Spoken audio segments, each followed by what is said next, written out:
तो आज मैं मंडी हाउस में बिल्कुल आम लोगों से जानने की कोशिश कर रहा हूं कि राहुल गांधी का ये जो अदालत का मामला आया है, इससे क्या उनको सियासत में फायदा हो रहा है या 2024 के लिए विपक्ष का एक चेहरा वो बनने में कामयाब हो पाए। कुछ और लोग यहाँ पर बैठे हैं, अलग अलग तरह के लोग मंडी हाउस पे आते रहते।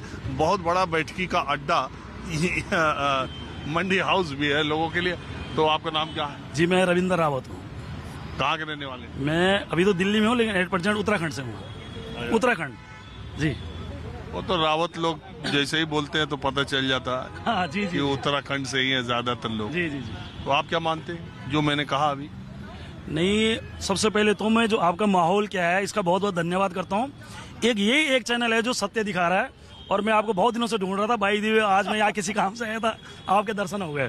चलिए, इसका बहुत शुक्रिया जी। जो आपने क्वेश्चन किया कि बीजेपी को या अदर पार्टी को बेनिफिट होगा या राहुल गांधी को, तो बीजेपी वालों को बहुत नुकसान होगा, ये मैं गारंटी दे रहा हूँ। किस वजह से?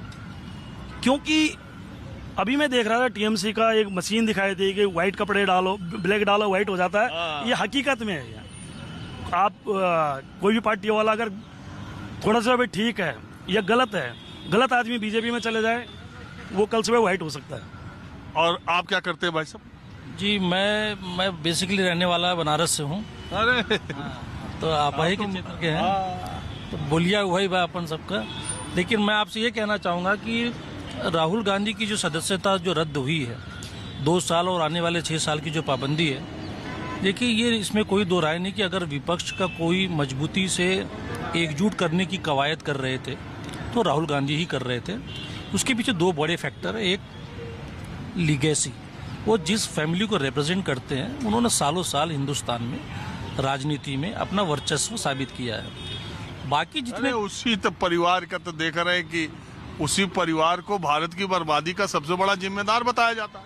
देखिए, तथ्यों पे बात करेंगे तो मैं किसी पक्ष के फेवर में नहीं बात करता हूँ। बीजेपी है या कांग्रेस है, ये हमारी चुनी हुई सरकार है। हम जनता है, हम ही चुन के भेजते हैं ना।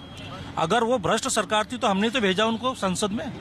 अगर नरेंद्र मोदी जी की सरकार अच्छा काम कर रही है या बुरा काम कर रही है, इसकी डायरेक्ट जिम्मेदारी तो पहले जनता पर ही जाएगी ना। जनता अपनी जिम्मेदारी से भाग नहीं सकती।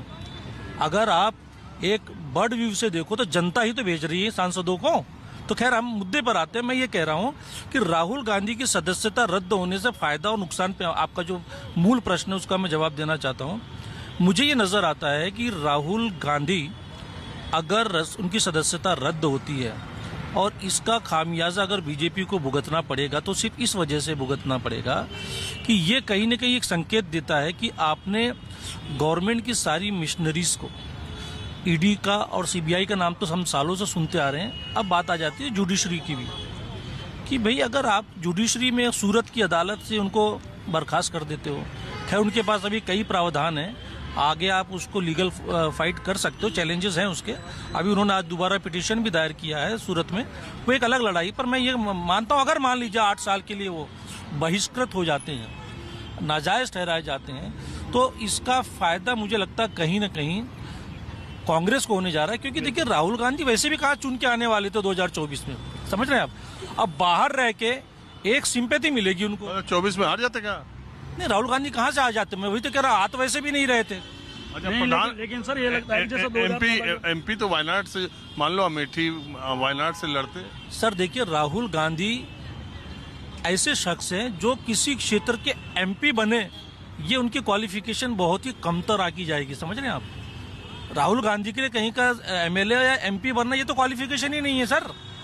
राहुल गांधी तो सीधे सीधे पीएम कैंडिडेट के दावेदार है कांग्रेस पार्टी की तरफ से, समझ रहे हैं आप। वो वायनाड से रहे या न रहे, वो हार्डली मैटर्स। उनका जो मेन रोल है वो है पार्टी को संगठित करना, पार्टी की जड़ों कर पा रहे हैं कुछ।